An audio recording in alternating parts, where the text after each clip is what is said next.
কৃষ্ণ। হৰি ওম,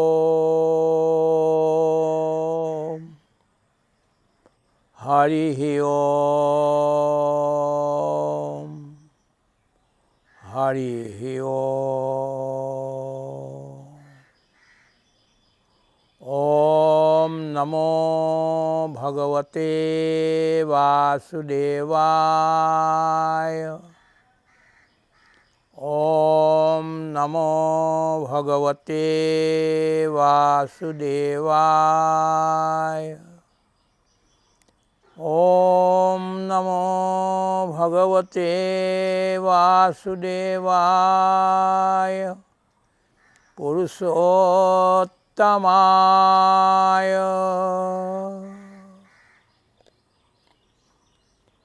জয় হো, জয় হো, জয় হো, জয় হো, জয় হো, জয় হো। अपने पावन परम धाम में, अपने अविचल शक्ति धाम में, जय हो प्रभु की जय हो, जय हो प्रभु की जय हो, जय हो, जय हो, जय हो, जय हो, जय हो, जय हो, जय हो उसकी शक्ति शूरता, जय हो उसकी महावीरता,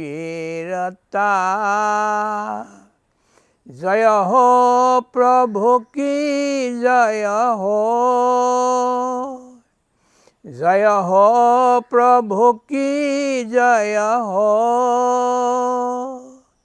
जय हो, जय हो, जय हो, जय हो, जय हो, जय हो,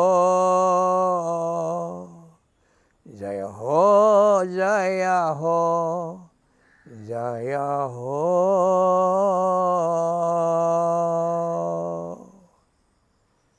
हरे नमः,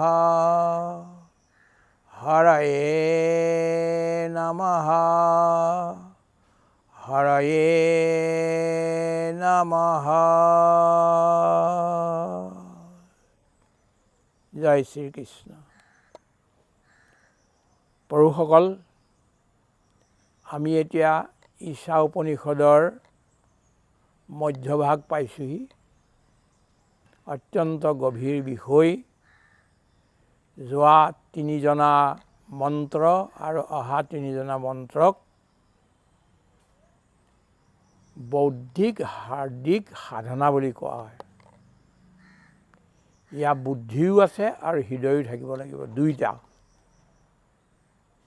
আৰু তাৰে আমি যিটো দ্বাদশ মন্ত্ৰ আছে, তাৰ এতিয়া আমি বিবেচনা কৰি আপোনাৰ সবৰ সেৱাৰ কাৰণে ৰাখিব খুজিছোঁ। অন্ধাম তমহা প্ৰবিশন্তি ये असम्भूतिम उपासते ततः भूयः इव ते तमः ये यो सम्भूत्यामृताः।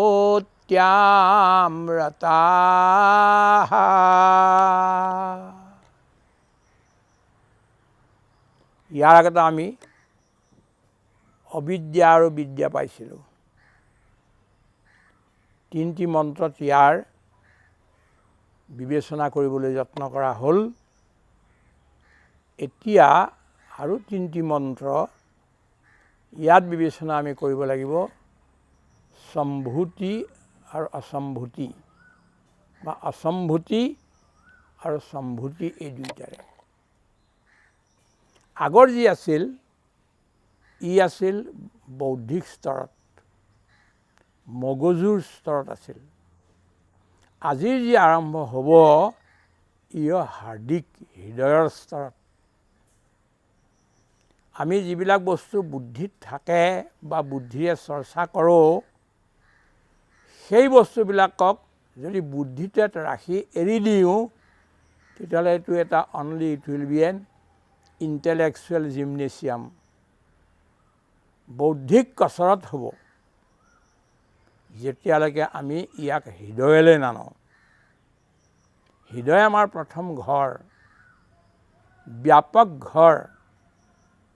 বুদ্ধি আৰু হৃদয়ৰ মাজত যেতিয়া কোনো এটা মতভেদ হয়, কিবা সংঘৰ্ষ হয়, তেন্তে আমি হৃদয়লৈকে যাব লাগিব। হৃদয়ে কি কৈছে এইটো শুনিব লাগিব। হৃদয়হে শেষত জিকিবগৈ, বুদ্ধি নিজিকেগৈ। আজি বহু কথাত বৌদ্ধিক দৃষ্টিৰ সৈতে আমি বহুত আগবাঢ়িলোঁ। আমাৰ বিচাৰটো এনেকুৱা হ'ল যে আমাৰ এটা বৰালি মাছৰ নিচিনা। বৰালি মাছৰ মূৰটো বৰ ডাঙৰ, কিন্তু হৃদয়খন তাৰ বুকুখন বহুত চেপেটা, সৰু।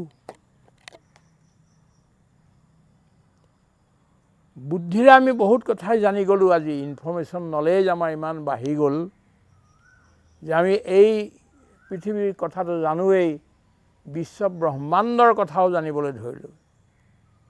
অত্যন্ত সৰু সৰু কথা এইবিলাক আমি জানো আৰু একেবাৰে ডাঙৰ ডাঙৰ কথাবিলাকো আমি জানো। কেৱল আমিয়ে কিয়, আমাৰ সৰু সৰু শিশুবিলাকেও জানে। যিটো কথা আমাৰ বয়সত, আমি 20 বছৰ বয়সত যিটো কথা বুজি নাপাইছিলোঁ, নাজানিছিলোঁ, আজি এটা সৰু শিশুৱে 2.5-3 বছৰ বয়সত জানে। ইনফৰমেশ্যন ইমান বাঢ়ি গ'ল, এক্সপ্ল'শ্যন অফ ইনফৰমেশ্যন। কিন্তু ইয়াক কেনেকৈ হৃদয়লৈ পৰিৱৰ্তন কৰিব পৰা যায়, অনুভূতিলৈ পৰিৱৰ্তন কৰিব পৰা যায়, প্ৰেক্টিকেলি আনিব পৰা যায়, এইটো এটা বৰ ডাঙৰ সমস্যা। আজি ইয়াত আমি ৰৈ গৈছোঁ। বৌদ্ধিকক আমি হৃদয়লৈ আনিব লাগিব, অনুভূতি কৰিব লাগিব, আৰু ইয়াৰ কাৰণে wisdom and intuitive knowledge. Wisdom লাগিব, জ্ঞান লাগিব। ইনটুইটিভ মানে হৃদয়ে নিজেই জনা, সময় আৰু সীমাৰ সিপাৰত গৈ বস্তু উপলব্ধি কৰা এইটো ইনটুইটিভ নলেজ, এইটোৰ আৱশ্যক আছে। এতিয়া কথা হ'ল যে অসম্ভূতি মানে কি? অসম্ভূতি মানে এক হ'ল নিৰোধ, ষ্টপ থিংকিং, ষ্টপ নলেজ। অসম্ভূতি কৰি দিয়া, ৰোধ কৰি দিয়া, নিৰোধ কৰি দিয়া। আৰু সম্ভূতি মানে কি? তাকে আকৌ নিৰোধ নকৰি তাক আগবঢ়াই লৈ যোৱা। তুমি হৃদয়ৰ গুহাত ইয়াক আগবঢ়াই লৈ যোৱা। এই দুইটাৰ সমন্বয় কেনেকৈ কৰিব? এফালেদি কৈছে নিৰোধ আৰু অন্যপিনে কৈছে সম্ভূতি। সম্ভূতি কৰা তুমি হৃদয়ত, এই দুটা কেনেকৈ কি হ'ব? এতিয়া এই অসম্ভূতিটোক শংকৰাচাৰ্যই প্ৰকৃতিজন্য জ্ঞান বুলি কৈছে। কেৱল প্ৰকৃতিজন্য জ্ঞানত যদি আমি থাকিম, এই সংসাৰৰ যিবিলাক বাহিৰৰ এক্সটাৰ্নেল ষ্টিমুলি এইবিলাকতে আমি পৰি থাকোঁ, তেতিয়াহ'লে আমি অন্ধকাৰলৈ গুচি যাম। আৰু যদি আমি সম্ভূতি কৰিবলৈ লাগি যাওঁ, প্ৰকৃতিৰ জ্ঞানটো বাদ দি কেৱল আমি ৰৈ যাওঁ এঠাইত, তেতিয়া ইয়াতকৈ গভীৰ অন্ধকাৰলৈ আমি গুচি যাম। নিৰোধ আৰু বিকাশ এই দুইটা বস্তুৰে আৱশ্যক হ'ব। ভগৱান শ্ৰী নাৰায়ণে ব্ৰহ্মাক 4টা শ্লোকত পূৰা ভাগৱতখন ক'লে। পিছৰ যিটো শ্লোক আছে 4ৰ্থ নম্বৰ শ্লোক, এতাৱদেৱ জিজ্ঞাস্যম তত্ত্ব জিজ্ঞাসুনাত্মনঃ অন্বয় ব্যতিৰেকাভ্যাম যৎ স্যাৎ সৰ্বত্ৰ সৰ্বদা। হে ব্ৰহ্মা, তুমি ইমানকণ কথাই জানা, সৰুকৈ অকণমান কথাই জানা, কি অহমেৱ আসমেৱাগ্ৰে নান্যত যৎ সদসৎ পৰম পশ্চাদহম যদেতস্য যো অৱশিষ্যেত সোऽস্ম্যহম। হে ব্ৰহ্মা, প্ৰথমতে মইহে আছিলোঁ, বিশ্ব ব্ৰহ্মাণ্ডৰ আদিতেও নহওঁতেই, কোনো বস্তু যেতিয়া নাছিল তেতিয়াও মইহে আছিলোঁ। অহমেৱ আসমেৱাগ্ৰে নান্যত যৎ সদসৎ পৰম, সৎ অসৎ এই গোটেইবিলাক কোনো এটা বস্তু নাছিল। পশ্চাদহম যদেতস্য, তাৰপিছতে এতিয়া যিবিলাক বস্তু আছে সেইবিলাকতো কিন্তু মইহে আছোঁ এতিয়া। In the beginning I was there, nobody was there, now in the middle also' only I am existing, মইহে আছোঁ। And after dissolution of the world order, the sun and the moon will fall down one day. All other stars and planets will also be disappearing from this universe. Still there will be somebody, there will be something, and that will be me. ময়ে থাকিম। কিন্তু কেনেকৈ জানা তুমি এই কথাটো? অন্বয় আৰু ব্যতিৰেক পদ্ধতিৰে, যিটো আমি ইয়াত অসম্ভূতি আৰু সম্ভূতিৰ কথা কৈছোঁ, এইটো অন্বয় আৰু ব্যতিৰেক।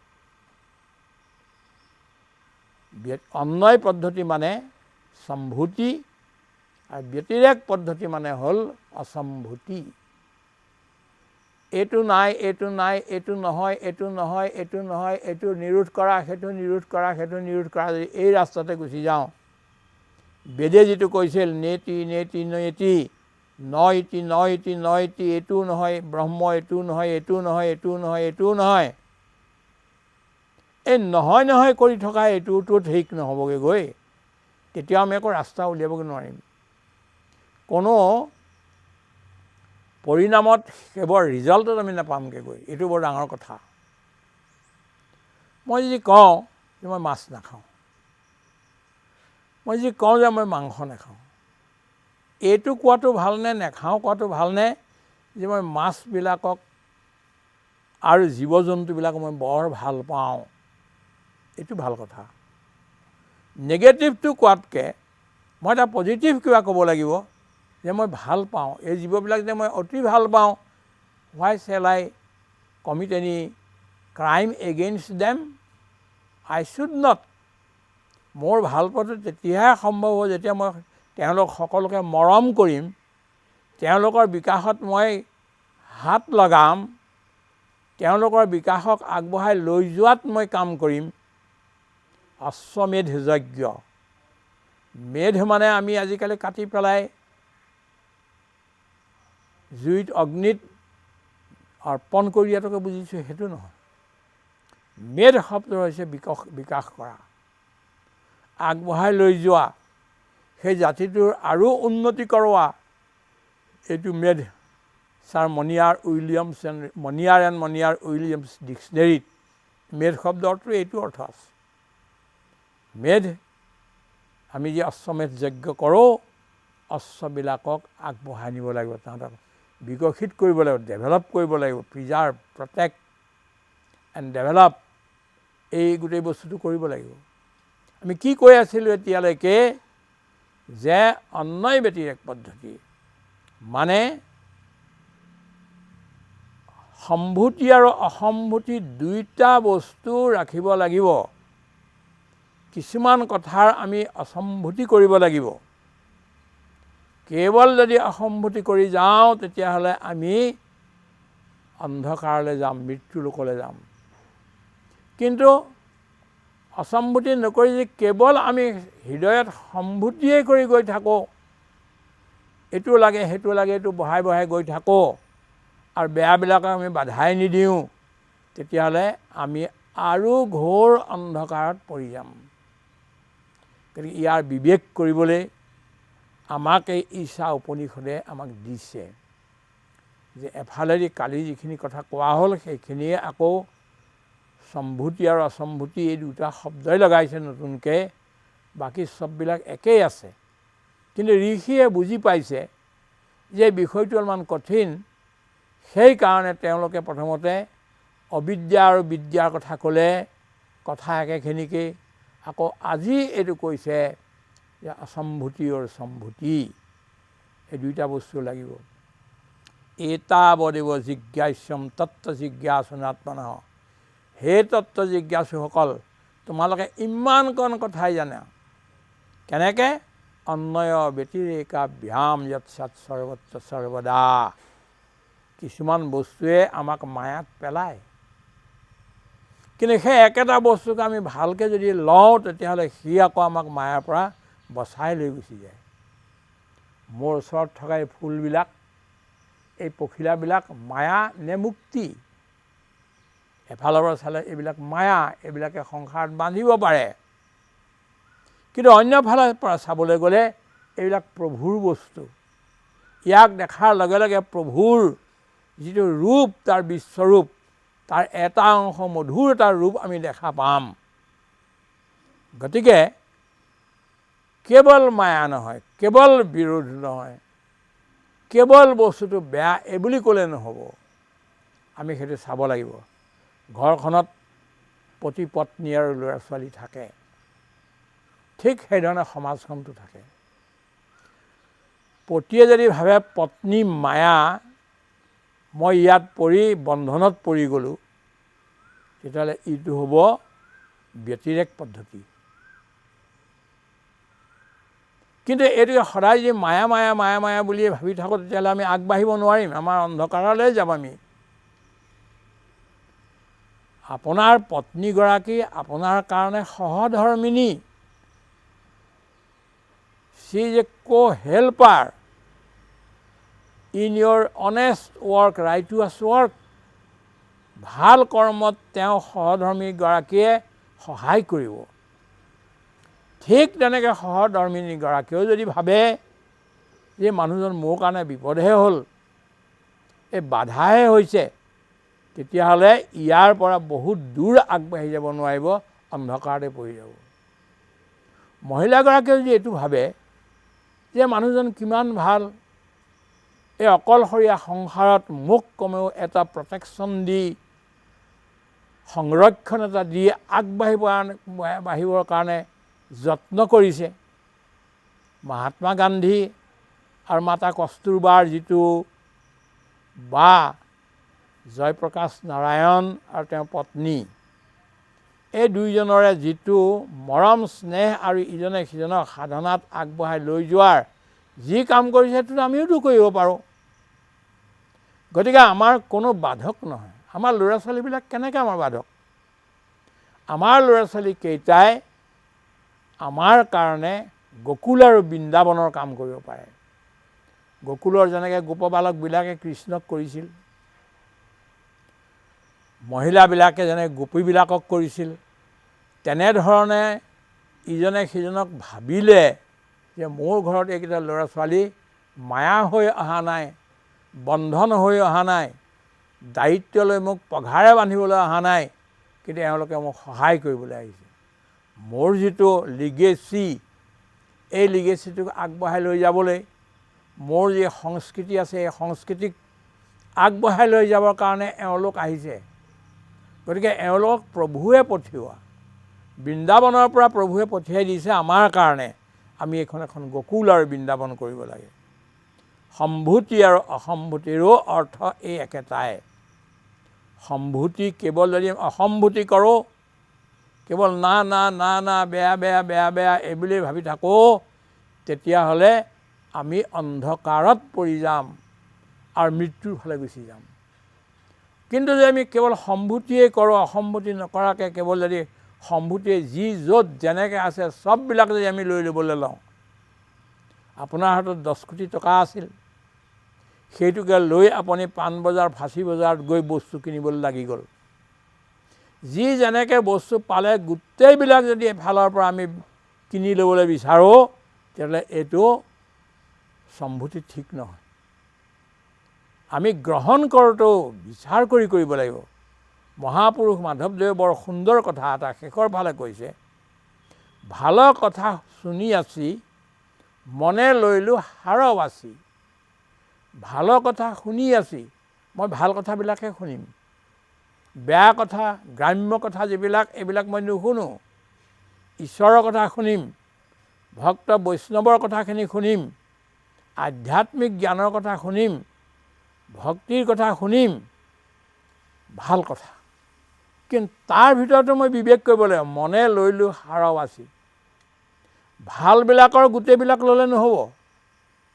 ভালবিলাকতো আকৌ আমি চইচ কৰিব লাগিব কোনকেইটা আমাৰ কাৰণে ভাল, মোৰ ঘৰত কোনকেইটা বস্তু থ'ব পাৰিম, কোনকেইটা বস্তুৱে মোক সদায় সহায় কৰিব আগবঢ়াত, এইটো চাইহে আমি কৰিব লাগিব। নহ'লে ভাল হ'ল বুলি গোটেই বস্তুবিলাক কিনি আনিলে থ'ব ক'ত, আনিব কেনেকৈ, থ'ব ক'ত, আৰু তাৰ হজম কেনেকৈ হ'ব, তাক ডিছপাৰ্চেল কেনেকৈ কৰিব, আপুনি ইউজ কেনেকৈ কৰিব, এইটোতো সমস্যা। বহুতবিলাক মানুহৰ ঘৰত মানুহবিলাকে পইচা আছে, পইচা লৈ পেলাই বজাৰলৈ যায়, কিন্তু কিটো আনিম তেওঁলোকে নাজানে।